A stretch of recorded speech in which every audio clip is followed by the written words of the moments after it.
Well, good afternoon and welcome to the 2025 All-Star Game. The Missouri Wiffle Ball League is in town here. We are live from none other than Ballpark Village here in St. Louis, Missouri, just outside of Busch Stadium here. And Ray Halbrook, Mr. Jeff Whitener is in the house here, and we're going to have a fun day today here out at Ballpark Village here, Jeff. Ray, a beautiful day here at beautiful Ballpark Village in downtown St. Louis. The weather is perfect, picturesque, if you will, outside. And we're going to see if we can't wake up a sleepy Sunday here in downtown St. Louis with some exciting wiffle ball action in the Mo-Wiff League. Absolutely. And before we get started here, we're going to have some ceremonial first pitches and things like that. We're going to kick things over to Cam Smith from the Missouri Wiffle Ball League here. And Cam, take it away, my friend. Thank you, Ray. First off, thank you all for being here. Who would have thought 5 years ago when we started this league we'd be playing right here? To see our logo up on the Jumbotron is pretty special. But thank you all for being here. This is going to be a fun day, fun all-star game for you, a little bit change of our normal rules to make it a little bit more exciting. But before we get started here, I do have a little bit of news and announcements to go over. First off, I want to say thank you to our players for an amazing Season 5, and the families for letting me and our league borrow your husbands and boyfriends and kids for come letting us play on Thursday nights. So we really appreciate that. But seriously, thank you to everybody. Thank you to our front office for another great year. And speaking of our front office, we do have some news regarding our front office. Sam Skibby and Jordan Smith will be stepping out of our front office. Sam's going to focus on the 2026 15th anniversary of the NWLA National Tournament that we are hosting here in St. Louis next summer. So he's going to focus his attention on that. Doug Meyer will step back into the front office role for the Mojo, as he is taking back over the captain's seat for them. But with Jordan leaving as well, that leaves us with the front office opening. And we talked as a front office, and there was a couple guys that we had in mind, and it was kind of a tough decision. But at the end of the day, we chose this person who has really put in the time and effort to help our league grow, not only being there every week, even when his team wasn't playing, but he kept stats for us during games, and he had no idea this was coming. I kind of BS'd him all week about this. But he also designs our website, which looks phenomenal. It's only going to get better this offseason. So everyone, please congratulate our newest front office member, Josh Wheeler. Come on out here, Josh. Hey, get on out here. Come on. Let's go. We got to take a picture, brother.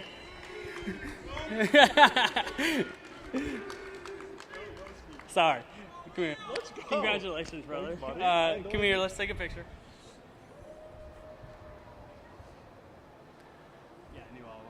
Let's go. Congratulations. Let's Thanks, go. He wants no speech, but he deserves it. The amount of time and effort that he has put in as a rookie to help our league is incredible. So thank you to Josh. One more round of applause for Josh.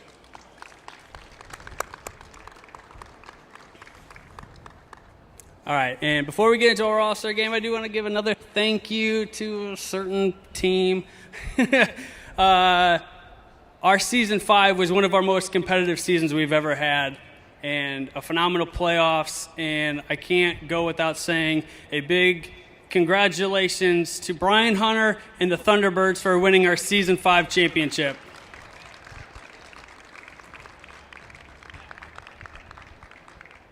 All right, and now the reason we're all here is to kick off this All-Star game.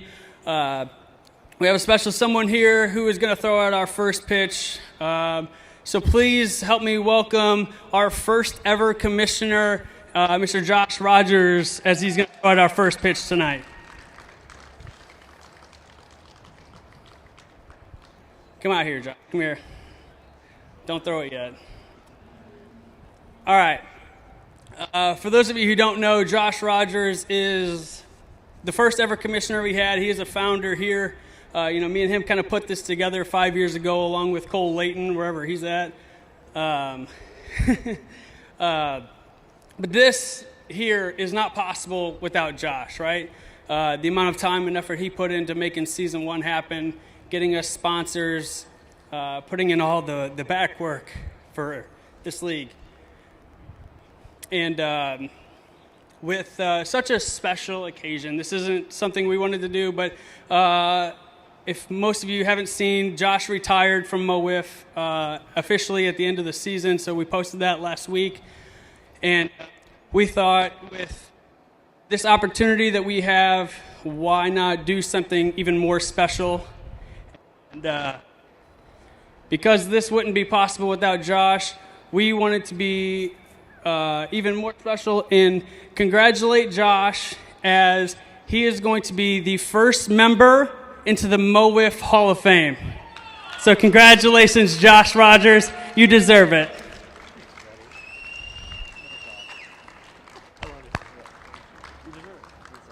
Oh, shit. Wait a minute. I'll let you look at it first. No, Cole, come back. Cole, come back. Because we got to take a picture, but I'm also going to read it. I know, I'm going to read it.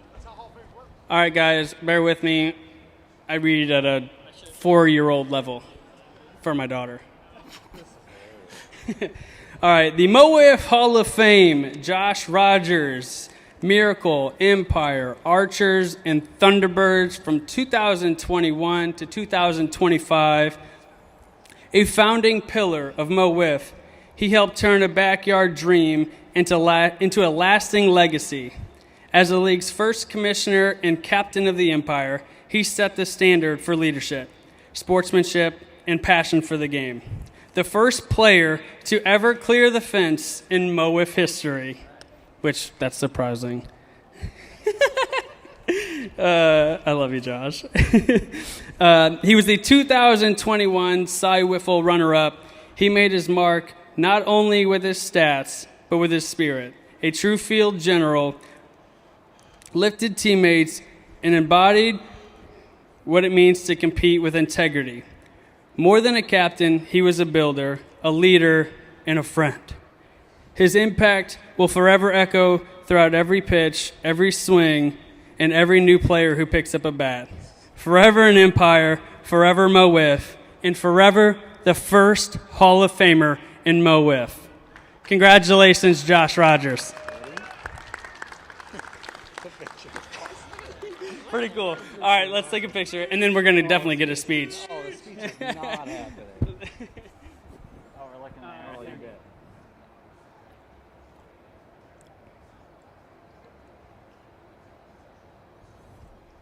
All right, Josh. Here's the microphone. You got to do it. This picture is hilarious. Yeah, I mean, this was a dream. We were clawing and scratching just to get season 1 off the ground and fighting to find enough players to field 6 teams. So now to see this at 8 teams and look at where we are now, like, this is special. And, I mean, all the props to Cam to keeping this thing going and getting us here. Hello. I know Tom has been a big part, Cole and Brian, getting this thing to where we are now. So thank you for keeping this going, man. All right, one more time for Josh Rogers. And now he's got all the pressure of throwing a strike on the first pitch. It's gonna be a ball.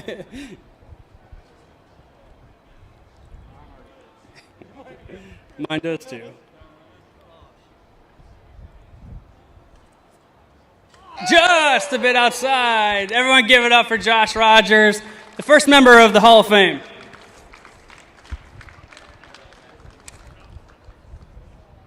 All right, and now let's get started with the Season 5 All-Star Game. Here we go. Thank you, Cam. We appreciate that. We're going to get things started right away here with our lineups We need to get those out of the way here right away. You want to do the Americans first? Let's do the American League first. The American League All-Stars, the captain, Sam Skeevy of the Mojo. We have number 19 leading off, Rory Rink of the Archers. Batting second, number 24, Cole Layton of the Mambas. Hitting third, number 23, Chandler Melton of the Mambas. Batting fourth, James Klein of the Archers. Hitting fifth, Caden Rice of the Mambas. Batting sixth, number 77, Drew Maurer of the Archers. And batting seventh, number 11, Sam Skeevy of the Mojo. And for the National League team, captained by Tom Wilkerson. Leading off, number 55, Pat Ballman. Hitting second, number 3, Cam Smith. Batting third, number 22, Brody Livingston. Hitting fourth, number 33, Josh Wheeler. In the fifth slot, it's number 34, Colin Wilkerson. Batting sixth, number 32, Spencer Foss. And seventh, number 77, Drew Ballman. There are your starting lineups for your American and National League Mo-Wiff All-Stars. Thank you, Jeff. We'll get our pitching matchups as well, and it is as follows right here. James Klein will be on the bump along with Spencer Foss. He will be opposing him. James Klein is 6-0, and Spencer Foss 7-1 here. Should be a really, really good matchup here. Looking forward to it.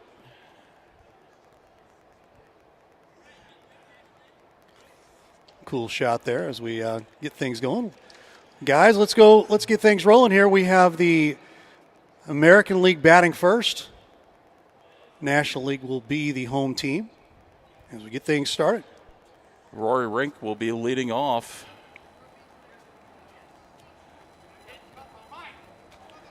Link with a 190 average on the season. And for those folks not familiar with wiffle ball watching this, that's not a bad average at all. Right. In this type of league.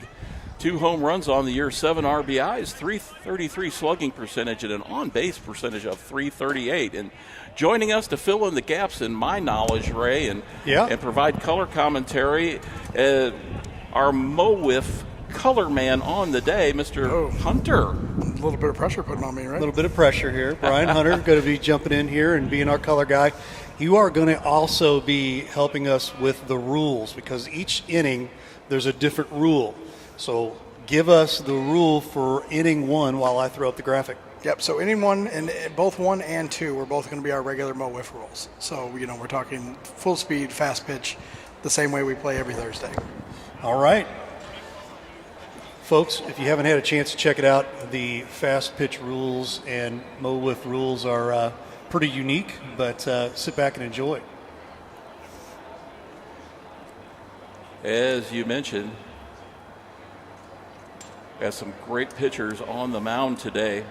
Spencer Foss of the National League, 7-1 on the season, 0.92 ERA, 94 strikeouts, 7 earned runs, and 38 innings pitched. So, when you're looking at pitching performances in the league, Brian, you're looking at, in baseball, you would look at a 2-1, a 3-1 strikeout ratio. What are you looking for mainly out of your pitchers in a wiffle ball league as far as ratio? Sorry, I was just watching Drew Ballman do a flip from the ground to his feet. That was quite impressive, sir. No, when it comes to it, pitching's at a premium, right? In the first couple of years in our league when it started, I came in year 2.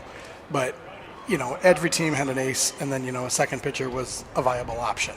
So we had a little bit more, offense and everything that way in a couple of those early years. But as we kind of gotten into it, pitching's at a very high premium. So there's really no ratio you're looking at, like you alluded to. There's our first pitch of the game. Rory Rink takes that one high. But you're not necessarily looking at a ratio of it because pitching is going to be at a high level. Ball too low to Rink.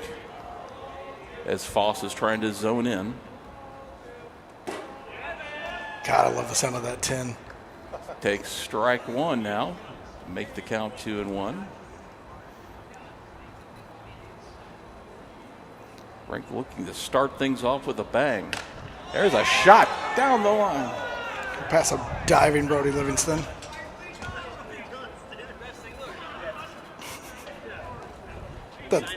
Do what? Do you want to sign it? All right, so that counts as a double. Is that correct? Right. I'm sorry, I wasn't listening. What is that counts as a double? So we're calling that as a single there. Single. Yep. Oh, and he gets his revenge back and pegs him in the leg there. Hit by pitch there. This morning that might have stung a little bit. It was a little chillier outside. Oh yeah. Today right now we're all working on our tans. Takes the ball inside.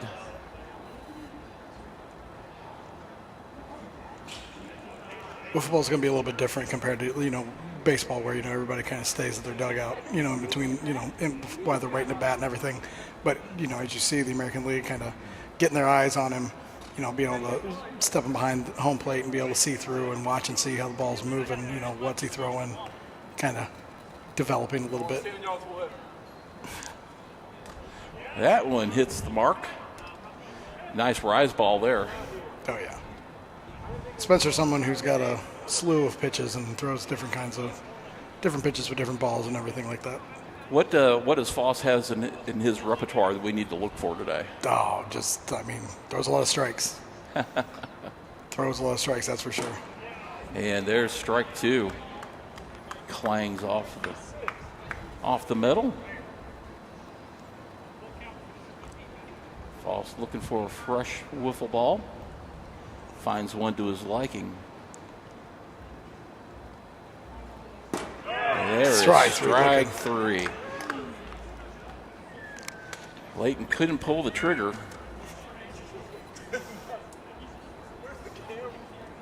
And the first strikeout of the game. That's going to bring in Chandler Melton.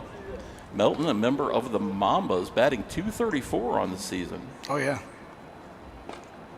4 home runs, 8 RBIs, a .532 slugging percentage, and an on-base percentage of .345.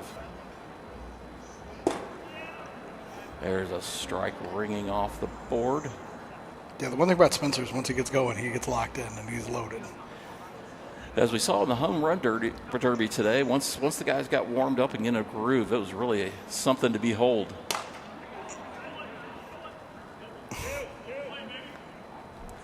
Oh, just missed.